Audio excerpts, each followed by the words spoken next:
Fighting is very mental. You have to leave no doubt that you're ready for that fight. Everything I do leading up to the fight, I don't slack off, I don't fuck around. I show up, I'm disciplined, and that's how I get over that hump, you know? So these other guys that maybe go out and party when they're close to their fight or doing all that shit, that's why they ain't making it nowhere. But for me, I'm gonna focus and I'm gonna do what I'm gonna do. I get you have to accept some things, but you should definitely strive to be the best you can be, and telling these kids it's okay to just participate and not really care is completely wrong to me. So from there, you know, I went in and I started doing some, well, I could have went to college, but I hated school. So I was like, fuck that. We'll just do some stuff around locally and did some tournaments and stuff like that. That led into jiu-jitsu. Jiu-jitsu led into kickboxing. Kickboxing led into MMA. And that brought me all the way to the BKFC 6 when I first took part in the first bare-knuckle. Pretty much by the water, and just fell in love with fishing and just took off from there. Tiger, what's the biggest fish you got? Probably a 300-pound Goliath grouper, I would say, is about the biggest fish I caught. Other than that, some big old tarpon. You know, my favorite thing to catch though is snook. Red trout, do my thing there. What about, like, have you shot any, like, you know, like Joe Rogan talks about elk and shit? Done any hunting in that way? We've done some hunting. I've done some hunting. Mostly hogs right now. I'm getting ready to do this. There's an organization called Patriot hunts who was mainly for veterans. What's it called? Disabled veterans. My brother's a disabled veteran. Okay, so this would be basically something like that for them, for disabled veterans, help them get out of their funks and stuff like that, and just bring some awareness. So I'm really excited to be able to take part of that. Obviously, I'm really super focused on the fight right now, but as soon as this fight's over, I'm gonna be able to help pump them out there and get out there. So on Veterans Day weekend, I'm supposed to go over there and be able to shoot some deer. They're gonna take me around. I'm gonna be hunting with 4 other vets, all part of this guy's crew. So like I said, I'm super excited for that. That's what pretty much. So with regards to, like, being in a funk, because obviously you have to relate to that, right, in order to be, like, connect with it the way you have. For hunting? No, just, you know, like injured vets, you know, they get stuck. Like my brother, he got stuck for a while, but he found other outlets, and you want to be a part of providing. Yeah, I want to. It's a very how do I put that? So not so much the veteran side of it, although I do have a lot of disabled vet friends, but it's more like the suicide prevention for me. It's something that touches home. We've had some stuff go on, so it hits dear to me. So I'm just glad to be able to take part and help out, you know, anywhere I can, especially if my name can help get some awareness for something. I'm all for, you know, help out. So can you speak about that a bit? Obviously, you've been, especially with the way that, you know, fighting works, you get this huge adrenaline and then huge adrenaline dumps. Where you want to go? Follow this guy. All right, you one more get time. huge adrenaline dumps, right? Yeah. Especially like after a win, you know. Oh, so you're saying like after the fight, like the post-fight depression, yeah, man. Boom, yeah. It's crazy because like you can win. I can have, you know, like this fight here. I'm top of the world right now. It's the biggest card out there. I go out there, I'll knock him out, and then what? After that, and still for whatever reason, I don't know exactly what it is. Like it's just like you fall into like this little bit of a depression, and it's crazy, but I don't really know what it is or why it is, but this sport definitely holds its highest highs and its lowest lows, you know, so. So can you speak about some of those moments where you've sat there, maybe even sat there with the belt, looked at the belt, questioned the belt? You know, question why you're doing this and who is it doing it for and all that stuff, yeah, of course, but at the end of the day, I just got to remind myself, you know, I put myself here, I'm doing this because obviously I'm good at it, but I'm using this tool to eventually create some generational wealth for my family. You know, my little girl is my entire world, so I just want to be able to give her anything she needs. You know, I obviously want to teach her right from wrong as well, and not just hand her everything, but just being able to show her so much, so many life lessons too. Like that anything you put your mind to, anything you dedicate yourself to, you can grow from it, and you can do anything you want.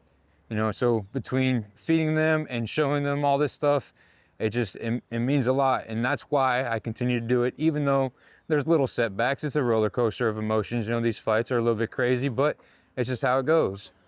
And then how's your daughter?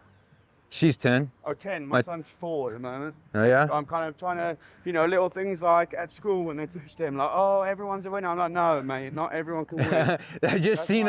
I seen a post, I shared it the other day. There was a dude talking to a group of kids for baseball. He's like, and I know your parents told you that you come out here just to have fun. He's like, but they're fucking wrong. He's like, there's 2 types of people. There's winners and there's losers, and we're here to be winners. Yeah, the thing is, fundamentally, people, if you don't teach your children correctly, they go into the world with a false sense of, like, this whole generation is kind of fucked up in the head. I think it's just a bunch of soft people. I don't quite understand, can't really relate, but definitely, like, I get you have to accept some things, but you should definitely strive to be the best you can be, and telling these kids it's okay to just participate and not really care is completely wrong to me.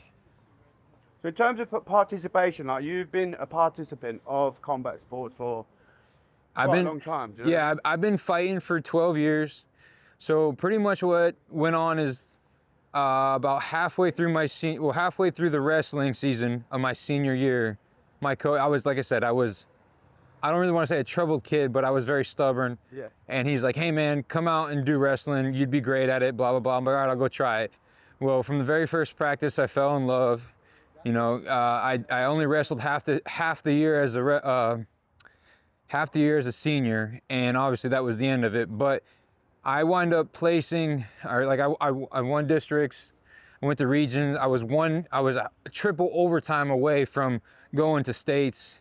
I wound up beating the kid that placed 5th at states earlier on, all this crazy stuff. But point to all that is that's when I knew, like, I was good at combat sports. Like, fuck this, I know. Yeah. Bang this shit out. So from there, you know, I went in and I started doing some, well, I could have went to college, but I hated school. So I was like, fuck that. We'll just do some stuff around locally, and did some tournaments and stuff like that. That led into jiu-jitsu. Jiu-jitsu led into kickboxing. Kickboxing led into MMA. And that brought me all the way to the BKFC 6 when I first took part in the first bare-knuckle, thinking I was just going to do it for a little bit of fun and be done. And then one thing led to another, man. Here I am, champ of the world and taking over. So with regards to, like, you know, like the Palomino fight, and I know can you get down to that? Because you choose, a lot of people choose to, you know, get as much weight down as possible, but you choose to carry more weight. It's not so much as choosing, it's just, I think maybe it comes from MMA. Like, those guys cut a lot of weight, or we cut a lot of weight, and then, you know, we rehydrate properly, and it's just how we do things. I don't know, it's what I know, so we just continue to do it. But you choose to have more muscle mass than what you necessarily need to, right? You could. I guess that's a matter of perspective there. Well, you know what I mean? Like me, I don't choose to have I don't even have to work out. I just happen to have shoulders, right? You're the same. Yeah, You know, like, it's just my body type. Yeah. I eat healthy, I eat clean, and I train, and I'm able to do everything, and my conditioning's great. So there's no reason to really nitpick at anything other than maybe managing my weight better outside of the camps. And I think I've done a really good job lately. This past year, even though I haven't fought, I've done a real good job of getting my weight down and being able to train super hard, and it's definitely been a blessing so far. So we're just going to continue to ride out like that, focus on eating healthy. Well, Danny mentioned weight bullies, right? So what do you walk around at? So normally I walk around about 210, 215. When I know that I'm getting ready to enter a camp, obviously, you know, you start cutting down for that. So then from there, I'll get about to, I don't know, I'd say we diet down to about 195, and then we cut the rest of the weight off. So like right now I'm walking around, I'm like 195, and what are we, like 5 days out from the event now? So you choose still to, you know, obviously MMA I think is the most extreme. I don't know, boxing is argued. Conor McGregor was very good at it. He managed he must have really thin bones or some shit. Because No, so that's the difference. Is like it's a different type of conditioning. I don't know. So especially with BKFC being 2-minute rounds, it's fast paced and it's explosive. You dump a lot more, innit? Right. So you don't need the conditioning as a boxer does, who's going to wind up fighting for over 30 minutes. You know, it's a little bit Especially in different. them championship rounds. Right. So if we were to fight at, I don't know, I wanted to fight at a heavier weight, but if I was going to do boxing, I would have no choice because obviously it would have been. You would pick? Yeah.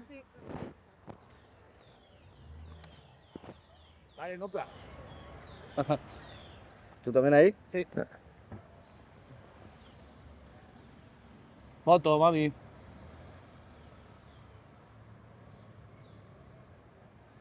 Suerte, my friend. No problem. Gracias. Gracias. Hey.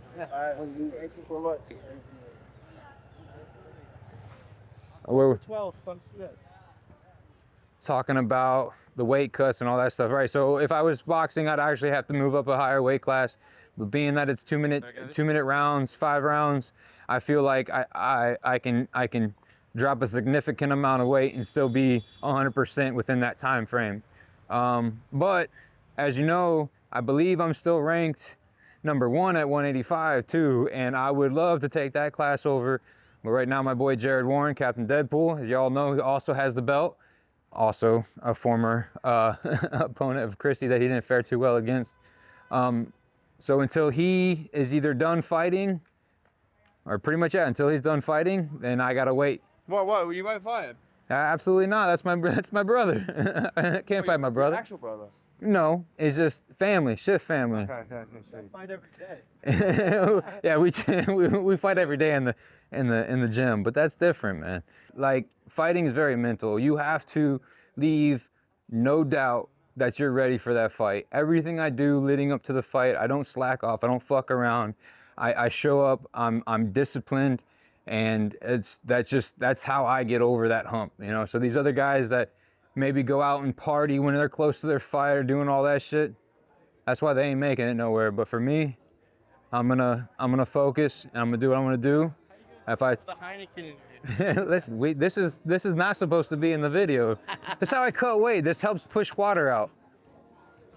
Don't worry about that.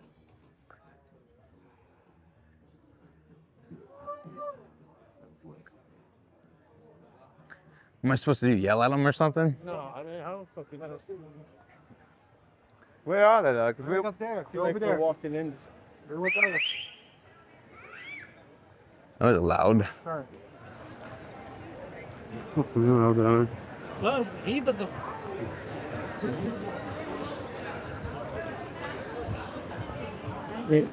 They didn't answer the call. Now they're that way. I mean, if it's not something that needs to be done, whatever. But you want to catch up or what? Do you want right here? Do you want to hold this in my ear? It's up to you. This is a joke. We had a very good interview though. Yeah. It was good. We got a lot out. It was good. Yeah. Hold this. Chasing you down.